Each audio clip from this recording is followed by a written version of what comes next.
Hello everyone, welcome to KMIT solution services. My name is Raman. आज के इस lecture में हम देखेंगे न्यू और डिलीट ऑपरेटर का यूज। देखिए, जब भी किसी वेरिएबल को रन टाइम पे मेमोरी एलोकेट होती है, जैसे फॉर एग्जांपल मैं एक वेरिएबल डिक्लेयर कर रहा हूँ और वो एलिमेंट जो है, जैसे मान लिया मैंने इंट आई लिखा, ठीक है। तो जब आप ऐसे डिक्लेयर करते हो तो ये मेमोरी स्टैक के अंदर स्टोर होती है, ठीक है। आई वेरिएबल के लिए जो मेमोरी एलोकेट होती है वो स्टैक में एलोकेट होती है। लेकिन अगर मैं चाहूं कि ये वाली जो वेरिएबल है इसको मेमोरी रन टाइम पे एलोकेट हो, रन टाइम का मतलब जब प्रोग्राम एग्जीक्यूट हो उस वक्त वो मेमोरी एलोकेट हो, तब हम हीप मेमोरी यूज करते हैं। हीप और स्टैक के बारे में हमने प्रीवियस लेक्चर में भी पढ़ा था, ठीक है। तो उसके लिए आपको क्या करना पड़ेगा, इस वेरिएबल को पॉइंटर टाइप बनाना, ठीक है। और यहाँ पे आपको लिखना पड़ेगा न्यू इंट। तो इससे क्या होगा, इससे ये होगा, अब इस पॉइंटर वेरिएबल को मेमोरी रन टाइम पे मिले। कई बेनिफिट्स है रन टाइम पे मेमोरी एलोकेट करने के लिए, कई डिसएडवांटेजेस भी हैं। हमें बहुत केयरफुली काम करना पड़ेगा जब हम डायनेमिक मेमोरी को यूज करते हैं, ठीक है। आप जो मेमोरी एलोकेट कर रहे हो उसको डी एलोकेट करना जरूरी है, ठीक है। अगर आप डी एलोकेट नहीं करते तो एक प्रॉब्लम आती है जिसको हम मेमोरी लीक बोलते हैं, ठीक है।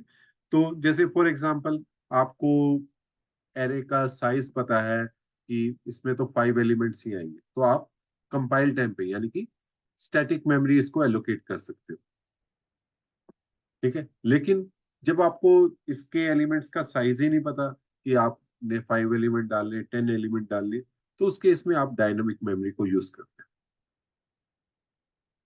ठीक है। तो जहां पे ऑब्जेक्ट की मेमोरी की लाइफ टाइम रन टाइम पे डिसाइड करता है, उसको हम बोलते हैं डायनामिक मेमोरी एलोकेशन, ठीक है। तो इसके लिए हम दो कीवर्ड यूज करेंगे, new to allocate the memory and delete to deallocate the memory, ठीक है। अब देखिए, the new operator is use to dynamically allocate the memory for a single object और array of object on the heap. अब कई बार ये question आता है कि आपने एक क्लास बनाई, ठीक है, उस क्लास का ऑब्जेक्ट बनाया।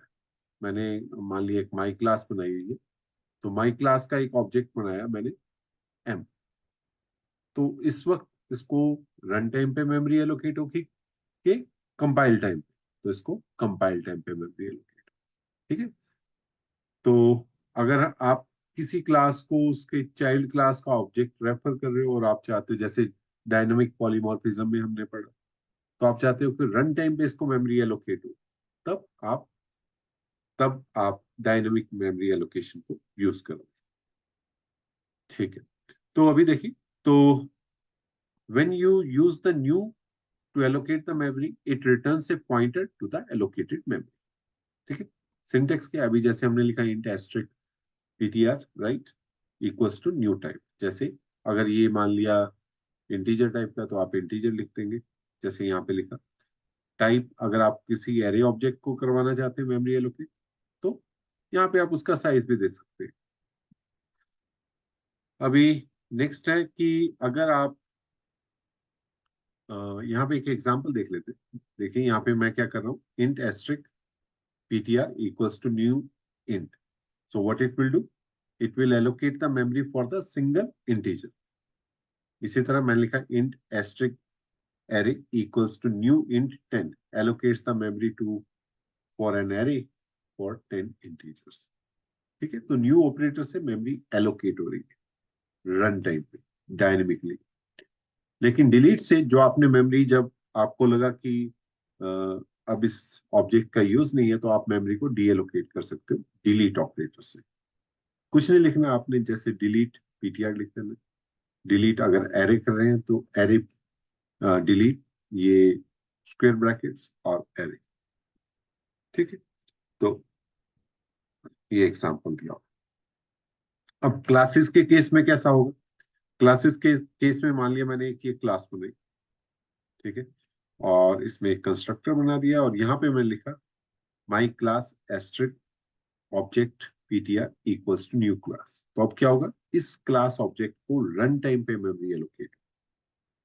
और अब अगर आपने इसको डिलीट करना है तो आप लिखेंगे डिलीट ऑब्जेक्ट पीटीआर, ठीक है।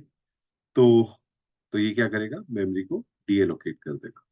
इसी तरह अगर आप एरे ऑब्जेक्ट बनाना चाहते हैं कि किसी क्लास का, तो आप लिखेंगे my class asterisk OBJ error array sorry new and my class I want to allocate memory to 10 objects.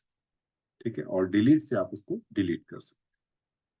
तो आई होप आपको एक आइडिया हो गया होगा कि न्यू और डिलीट ऑपरेटर कैसे यूज होते हैं। हमने पास्ट में भी कुछ ऐसे प्रोग्राम्स किए थे जहाँ पे हम न्यू और डिलीट ऑपरेटर को यूज कर रहे थे। अभी हम नेक्स्ट लेक्चर जो हमारा है कि वर्चुअल डिस्ट्रक्टर क्या होता है, उसमें भी हम इसका यूज केस देखेंगे, न्यू और डिलीट ऑपरेटर। ठीक है। तो अगर आपको ये लेक्चर इंफॉर्मेटिव लगा तो please subscribe to my channel, और इस चैनल को लाइक भी कीजिए, शेयर भी कीजिए, ताकि हिंदी में सी प्लस प्लस को आप अच्छे से सीख सकें, आपके दोस्त अच्छे से सीख सकें। आज के लेक्चर में बस इतना ही। मिलते हैं नेक्स्ट लेक्चर में एक नए टॉपिक के साथ।